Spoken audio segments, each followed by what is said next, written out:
Welcome to study time. നമ്മളിന്ന് local വിൻസിനെ കുറിച്ചാണ് പഠിക്കാൻ പോകുന്നത്. 10ാം ക്ലാസ്സിലെ ജിയോഗ്രഫിയിലെ ലോക്കൽ വിൻസ്.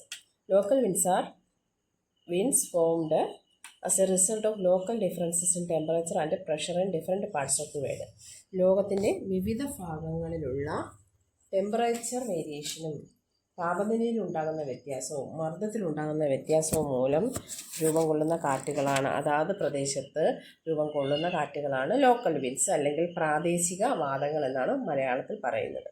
അപ്പോൾ മലയാളത്തിൽ പറഞ്ഞാൽ ലോകത്തിൻ്റെ വിവിധ ഭാഗത്ത് താപനിലയിലും ടെമ്പറേച്ചറിലും പ്രഷർ മർദ്ദത്തിലും ഉണ്ടാകുന്ന വ്യത്യാസത്തിനനുസരിച്ച് രൂപം കൊള്ളുന്ന കാറ്റുകളാണ് ലോക്കൽ വിൻസ്. ആ പേര് വെച്ച് തന്നെ നമുക്ക് പിടിക്കാൻ പറ്റും. Most of the local winds are periodic in nature. മിക്ക ലോക്കൽ വിൻസും പ്രാദേശിക വാദങ്ങളെല്ലാം തന്നെ പീരിയോഡിക്കാണ്, കാലികമാണ്, കാലത്തിനനുസരിച്ചാണ്. These winds are known as local region names. അതുകൊണ്ട് തന്നെ അവയ്ക്ക് ആ പ്രദേശത്തിൻ്റെ പേരാണ് കൊടുത്തിരിക്കുന്നത്. Details regarding few such local winds are given in the table. താഴെ കൊടുത്തിരുന്ന ടേബിള് ആ പ്രദേശത്തിൻ്റെ പേര് വെച്ചിട്ടുള്ള കാറ്റുകൾ കൊടുത്തിട്ടുണ്ട്. പേര് ലൂ. ലോക്കൽ വിൻഡിൻ്റെ പേര് ഫസ്റ്റ് ലൂ. ഏത് റീജിയനിലാണ് വീശുന്നത്? North Indian planes.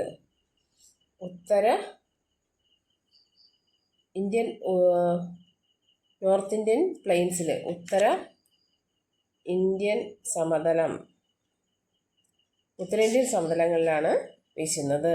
ഇതിൻ്റെ ക്യാരക്ടറിസ്റ്റിക്സ് സവിശേഷത എന്ന് പറഞ്ഞാൽ ഹോട്ട് വിൻഡ്, ചൂടുള്ള കാറ്റാണ്. അടുത്ത ചീനൂക്ക്. ചീനൂക്ക് എന്ന് പറഞ്ഞാൽ slopes of Rocky mountains in north America. വടക്കേ അമേരിക്കയിലെ റോക്കി പർവ്വത ചെരുവുകളിലൂടെ വീശുന്ന കാറ്റാണ് ചീനൂക്ക്. ഇതിൻ്റെ റീജിയൻ ചോദിച്ചിട്ടായിരിക്കും ചിലപ്പോൾ ഏത് കാറ്റെന്ന് ഐഡൻറ്റിഫൈ ചെയ്യാൻ പറയുന്നത്. ഇതിൻ്റെ സവിശേഷത എന്ന് പറയുന്നത്, ക്യാരക്ടറിസ്റ്റിക്സ് എന്ന് പറയുന്നത് ഡ്രൈ ഹോട്ട് വിൻഡ്, വരണ്ട ചൂടുള്ള കാറ്റാണ്.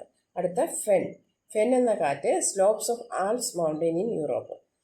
യൂറോപ്പിലെ ആൽപ്സ് പർവ്വത ചെരുവുകളിലൂടെ വീശുന്ന കാറ്റ് ഏതാണ്? ഫെന്നാണ്. അതും ഡ്രൈ ഹോട്ട് വിൻഡാണ്, വരണ്ട ചൂടുള്ള കാറ്റാണ്. അടുത്ത harmattan. Sahara desert in Africa. Sahara മരുഭൂമിയിൽ വീശുന്ന കാറ്റാണ് ഹർമാറ്റൻ. അതിൻ്റെ പ്രത്യേകത എന്ന് പറയുന്നത് റിലീഫ് ടു ഇൻറ്റൻസ് ഹീറ്റ്. അത്യധികമായ ചൂടിൽ നിന്നും ഒരു റിലീഫ്, ആശ്വാസം നൽകുന്നൊരു കാറ്റാണേത്? ഹർമാറ്റൻ. ചിലപ്പോൾ ഇങ്ങനെയും ചോദിക്കാം, ഇതിൻ്റെ ക്യാരക്ടറിസ്റ്റിക്സ് വെച്ചുകൊണ്ട് ചോദിക്കാം. Which local winds get relief to intense heat? ഏതാണ്? ഹർമാറ്റൻ. എങ്ങനെ വേണോ ചോദിക്കാം. ടേബിൾ 3 കാണാതെ പഠിക്കണം. നെക്സ്റ്റ് വേരിയബിൾ വിൻസ്, അസ്ഥിരവാദങ്ങൾ. Winds in short duration of which intensity or direction cannot be predicted are called variable winds. Variable winds എന്ന് പറഞ്ഞാൽ short ടൈമിൽ, ഹ്രസ്വകാലത്ത് ഒരു winds of short duration. Variable winds അല്ലെങ്കിൽ അസ്ഥിരവാദങ്ങൾ എന്ന് പറഞ്ഞാൽ ഒരു ഹ്രസ്വകാലത്ത്, ഒരു ഷോർട്ട് പീരീഡിൽ അതിൻ്റെ വീശുന്ന കാറ്റുകളാണെന്ത്? അസ്ഥിരവാദങ്ങൾ അല്ലെങ്കിൽ വേരിയബിൾ വിൻസ്. ഇതിൻ്റെ ഇൻറ്റൻസിറ്റി, തീവ്രതയോ ഇതിൻ്റെ ഡയറക്ഷനോ നമുക്ക് പ്രെഡിക്റ്റ് ചെയ്യാൻ പറ്റില്ല, എപ്പോഴും വേണോ വീശാം. അതാണ് അതിനെ വേരിയബിൾ വിൻസ് എന്ന് പറയുന്നത്. ഇതിന് എക്സാമ്പിൾ ആണെന്ത്? സൈക്ലോൺസ്, ചക്രവാതങ്ങളും ആൻഡ് ആൻറ്റി സൈക്ലോൺസ്, ചക്രവാതങ്ങളും ബിലോ ദിസ് കാറ്റഗറി. അപ്പം സ്റ്റേറ്റ്മെൻ്റ് ആയിട്ട് ഇങ്ങനെ ചോദിക്കാം, cyclones and anti cyclones belong to variable winds category. This statement is correct or incorrect or അല്ലെങ്കിൽ പാർഷ്യലി കറക്റ്റ്. അപ്പോൾ നിങ്ങൾ എന്ത് പറയും? ഈ സ്റ്റേറ്റ്മെൻറ്റ് കറക്റ്റാണ്. അല്ലെങ്കിൽ ഇത് തിരിച്ചും ചോദിക്കാം, സ്റ്റേറ്റ്മെൻറ്റ് തെറ്റായിട്ട് ചോദിക്കാം. Cyclones and anti cyclones are local winds എന്നും ചോദിക്കാം, അല്ലെങ്കിൽ പീരിയോഡിക് വിൻസ് എന്നും ചോദിക്കാം. അങ്ങനെ ചോദിച്ചാലും ഈ ഫാക്റ്റ് അറിഞ്ഞിരിക്കണം. നിങ്ങൾ ചെയ്യേണ്ടത് നന്നായിട്ട് ടെക്സ്റ്റ് വായിക്കാം. ഇനി നെക്സ്റ്റ് സൈക്ലോൺസ്. സൈക്ലോൺസ് എന്ന് പറഞ്ഞാൽ ചക്രവാതങ്ങൾ, മലയാളം ചക്രവാതങ്ങൾ. നിങ്ങൾ ആ പിക്ചർ നോക്കി, സൈക്ലോൺസിൻ്റെ നോർത്തേൺ ഹെമിസ്ഫിയറിലും സതേൺ ഹെമിസ്ഫിയറിലും അതിൻ്റെ ഡയറക്ഷൻ കൊടുത്തിട്ടുണ്ട്. Cyclones are low pressure systems towards which winds whirl from the surroundings. Cyclones എന്ന് പറഞ്ഞാൽ ലോ പ്രഷർ ഏരിയയിലാണ് രൂപം കൊള്ളുന്നത്. ഒരു നടുക്കൊരു ലോ പ്രഷർ ഏരിയ, ന്യൂനമർദ്ദം ഉണ്ടായിരിക്കും. അപ്പോൾ ന്യൂനമർദ്ദം, ഈ ലോ പ്രഷർ ഏരിയയിൽ നിന്ന് നമുക്കറിയാം എപ്പോഴും കാറ്റ് ലോ പ്രഷർ ഏരിയയിലോട്ടാണ് വീശുന്നത്. ചുറ്റുമുള്ള സറൗണ്ടിങ്സ് ചുറ്റുപാട് നിന്നും ലോ പ്രഷർ ഏരിയയിലേക്ക് കാറ്റ് വീശുന്നതാണ്, അവിടെ ഒരു ചുഴലി പോലെ വീശുന്നതാണെന്ത് സൈക്ലോൺസ് എന്ന് പറയുന്നത്. Even if the cyclones developed over the tropical region are comparatively lesser in diameter, they are devastating than temperative cyclones. Tropical റീജിയൻസിൽ രൂപം കൊള്ളുന്ന സൈക്ലോൺസ്, ട്രോപ്പിക്കൽ റീജിയൻ എന്ന് പറഞ്ഞാൽ എന്താ, ഉഷ്ണമേഖലയിൽ രൂപം കൊള്ളുന്ന cyclones comparatively lesser in diameter, temperate സൈക്ലോൺസിനേക്കാൾ, മിതോഷ്ണ മേഖലയിൽ രൂപം കൊള്ളുന്ന സൈക്ലോൺസിനേക്കാൾ വ്യാപ്തി, അതിൻ്റെ ഡയമീറ്റർ വ്യാപ്തം കുറവായിരിക്കും. ഏത് ട്രോപ്പിക്കൽ റീജിയനിൽ രൂപം കൊള്ളുന്ന സൈക്ലോണിൻ്റെ ഡയമീറ്റർ എന്ന് പറയുന്നത്. Tropical cyclones originate over a tropical oceans, tropical ഓഷൻസിന് മുകളിൽ, ഉഷ്ണമേഖല സമുദ്രങ്ങൾക്ക് മുകളിൽ രൂപം കൊള്ളുന്നതാണത് tropical cyclones. The tropical cyclones moving in northwest direction over the oceans get dissipated on hitting the lands. Tropical cyclones, ഉഷ്ണമേഖലാ ചക്രവാതങ്ങൾ നോർത്ത് വെസ്റ്റ്, വടക്ക് പടിഞ്ഞാറ് ദിശയിൽ എന്ത് ചെയ്യുന്നു, സമുദ്രങ്ങൾക്ക് മുകളിലൂടെ സഞ്ചരിച്ച് അവ കര തൊടുമ്പോൾ, ഹിറ്റിംഗ് ദി ലാൻഡ്, കര തൊടുമ്പോൾ എന്ത് ചെയ്യുന്നു, നിർവീര്യമായി പോകുന്നു. Different temperature conditions prevailing on land and also friction causes the dissipation of cyclones on entering the land. അത്രയും ഭാഗം അടയാളപ്പെടുത്തണം. എന്തുകൊണ്ടാണ്? Why the tropical cyclones moving in northwest direction over the oceans get dissipated on hitting the land. കര തൊടുമ്പോൾ ഈ tropical cyclones നിർവീര്യമായി പോകുന്നതിന് കാരണം എന്താണ്? കര തൊടുമ്പോൾ കരയിൽ ഉള്ളത്, ഇത് രൂപം കൊള്ളുന്നത് സമുദ്രങ്ങൾക്ക് മുകളിലാണ്, ട്രോപ്പിക്കൽ ഓഷൻസിന് മുകളിലാണ്. അതുകൊണ്ട് തന്നെ കരയിലെത്തുമ്പോൾ എന്ത് ചെയ്യുന്നു, അവിടുത്തെ അന്തരീക്ഷ സ്ഥിതിയും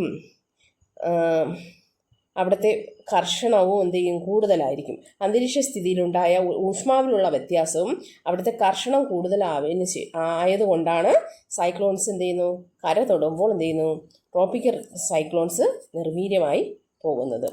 അതിൻ്റെ ഫലമായിട്ട് the tropical cyclones cause intense rainfall and strong well winds along the cost.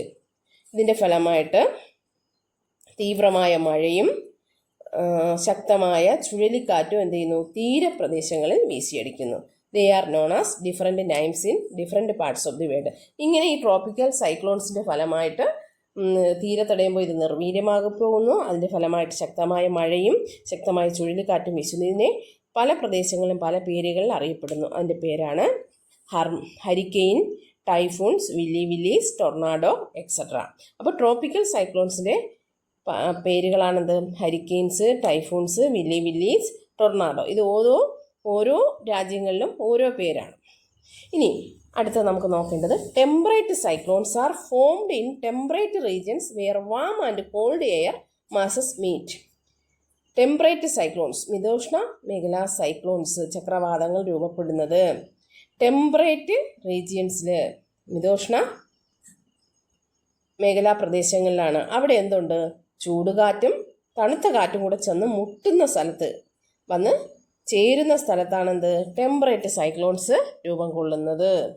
Even if temperate cyclones are larger in diameter, they are less devastating.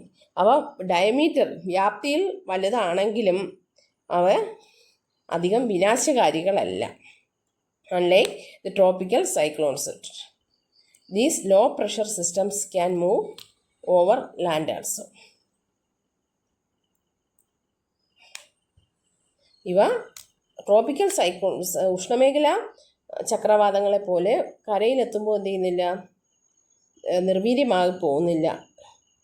ഇവ കരയിലേക്ക് നീങ്ങുന്നുണ്ട്. The direction of flow of air into cyclones are anti clock vice in northern hemisphere and clock vice in southern hemisphere. എക്സാമിന് ചോദിച്ചു കണ്ടിട്ടുള്ളതാണ് എന്ത്, സൈക്ലോൺസിൻ്റെയും anti സൈക്ലോൺസിൻ്റെയും direction.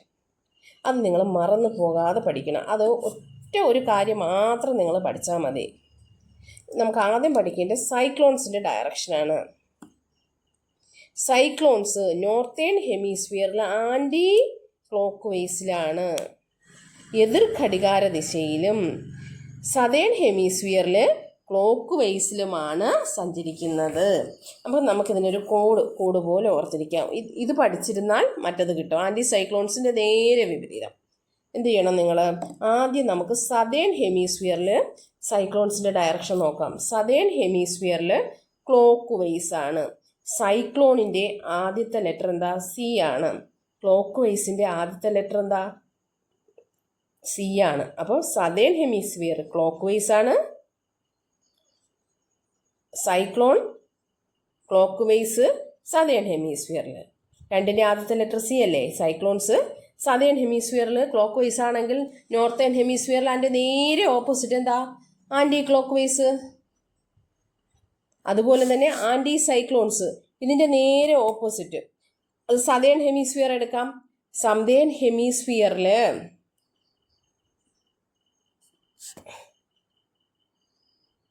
Cyclones anti clock വൈസിലാണ് കറങ്ങുന്നത്. Northern ഹെമിസ്ഫിയറിൽ ക്ലോക്ക് വൈസിലും.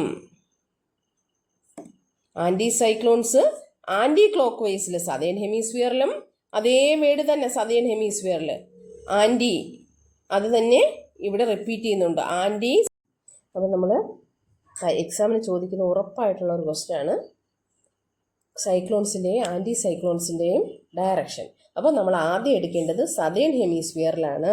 സൈക്ലോൺസ് ആണെങ്കിൽ, ചക്രവാതങ്ങൾ സതേൺ ഹെമിസ്ഫിയറിലാണെങ്കിൽ ക്ലോക്ക് വൈസ്, അത് രണ്ടിലും സി ആണ് ആദ്യത്തെ ലെറ്റർ. പിന്നെ അതിന് നേരെ ഓപ്പോസിറ്റാണ് നോർത്തേൺ ഹെമിസ്ഫിയറിൽ ആൻറ്റി ക്ലോക്ക് വൈസ്. ഇനി ആൻറ്റി സൈക്ലോൺസ് ആണെങ്കിൽ അവിടെ നമുക്ക് സതേൺ ഹെമിസ്ഫിയർ ആദ്യം പറയാം. സതേൺ ഹെമിസ്ഫിയറിൽ ആൻറ്റി ക്ലോക്ക് വൈസിലാണ് എന്ത്? Anti cyclone. ആ പേര് തമ്മിലൊരു ചേർച്ചയില്ലേ? Anti cyclone, anti clock vice, southern hemisphere. Southern ഹെമിസ്ഫിയറിൽ ആൻറ്റി ക്ലോക്ക് വൈസ് ആണെങ്കിൽ നോർത്തേൺ ഹെമിസ്ഫിയറിൽ എങ്ങനെയായിരിക്കും? ക്ലോക്ക് വൈസിലായിരിക്കും. അവിടെ ഒരു ക്വസ്റ്റ്യൻ തന്നിട്ടുണ്ട്. Compare the tropical cyclones with temperate cyclone with prepare a notes. Tropical സൈക്ലോണും ടെമ്പറേറ്റ് സൈക്ലോണും തമ്മിലുള്ള വ്യത്യാസം അത് ആ ടെക്സ്റ്റിൽ അതേപോലെ കൊടുത്തിട്ടുണ്ട്. അതേപോലെ എഴുതിയാൽ മതി. നിങ്ങൾ ടെക്സ്റ്റ് മാക്സിമം എത്ര പ്രാവശ്യം വായിക്കുന്നോ അത്ര പ്രാവശ്യം ആൻസർ എഴുതാൻ കഴിയും. ടെക്സ്റ്റ് നന്നായിട്ട് വായിച്ചവർക്ക് മാത്രമേ എസ്എസിന് ഫുള്ള് മാർക്ക് മേടിക്കാൻ പറ്റുള്ളൂ. Anti cyclones are high pressure system from which winds whirl outwards. ആൻറ്റി സൈക്ലോൺസിൻ്റെ പ്രതിചക്രവാതങ്ങൾ രൂപം കൊള്ളുന്നത് ഏത് മേഖലയാണ്? ഹൈ പ്രഷർ, ഉച്ചമർദ്ദ മേഖലയിലാണ്. അതായത് ഹൈ പ്രഷർ ഉള്ളിടത്ത് എന്ത് ചെയ്യും? കാറ്റ് പുറത്തേക്കാണ് വീശുന്നത്. നേരത്തെ ലോ പ്രഷറാകുമ്പം അതിനകത്തേക്ക് വീശും. ഒരു ചുഴലി പോലെ അതിനകത്തേക്ക് വീശും. ആ പിക്ചർ കാണുമ്പോൾ തന്നെ അറിയാം. ചിലപ്പോൾ ഈ പിക്ചർ തന്നിട്ട് തന്നെ ചോദിക്കും ഇത് എന്താണെന്ന്. അപ്പോൾ ഹൈ പ്രഷറാകുമ്പോൾ നിങ്ങൾ ഓർക്കുക ആൻറ്റി സൈക്ലോണാണ്. ലോ പ്രഷറിൻ്റെ പിക്ചർ തന്നാൽ നോക്കുക അത് സൈക്ലോണാണ്. അപ്പോൾ എന്ത് ചെയ്യും? പുറത്തേക്ക് പ്രതിചക്രവാതങ്ങൾ പുറത്തേക്ക് ഹൈ പ്രഷർ ഏരിയയിൽ നിന്ന് പുറത്തേക്കാണ്, ചുറ്റുപാടുമാണ് വീശുന്നത്. Do not cause atmospheric disturbances. ഇവ പൊതുവേ എന്ത് ചെയ്യുന്നു? അന്തരീക്ഷത്തിൽ ശല്യമൊന്നും ഉണ്ടാക്കാറില്ല. The direction of flow of winds from anticyclones clock vice in northern hemisphere and anti clock vice in southern hemisphere. Southern ഹെമിസ്ഫിയറിൽ ആൻറ്റി ക്ലോക്ക് വൈസും ആൻറ്റി സൈക്ലോൺ ആൻറ്റി ക്ലോക്ക് വൈസും, നോർത്തേൺ ഹെമിസ്ഫിയറിൽ ക്ലോക്ക് വൈസും. The variability in sunshine at various places at times leads to the air movements and circulations. കാറ്റുകളുടെ air മൂവ്മെൻറ്റ്സിൻ്റെ, അതായത് വായു പ്രവാഹത്തിനും അതിൻ്റെ സർക്കുലേഷനും കാരണമാകുന്നതിൽ ഒരു പ്രധാന ഘടകം എന്ന് പറഞ്ഞാൽ എന്താ? സൂര്യപ്രകാശം കിട്ടുന്നതിലെ വേരിയബിലിറ്റി, വ്യത്യാസമാണ്. മറ്റൊരു ഫാക്ടർ എന്ന് പറഞ്ഞാൽ എന്താണ്? Another weather element caused by solar energy is atmospheric humidity. മറ്റൊരു വെതർ എലിമെൻ്റ് എന്ന് പറഞ്ഞാൽ അന്തരീക്ഷത്തിലെ ആർദ്രതയാണ്. ഇനി ആർദ്രത എന്തെന്നാണ് നമ്മൾ പഠിക്കാൻ പോകുന്നത്.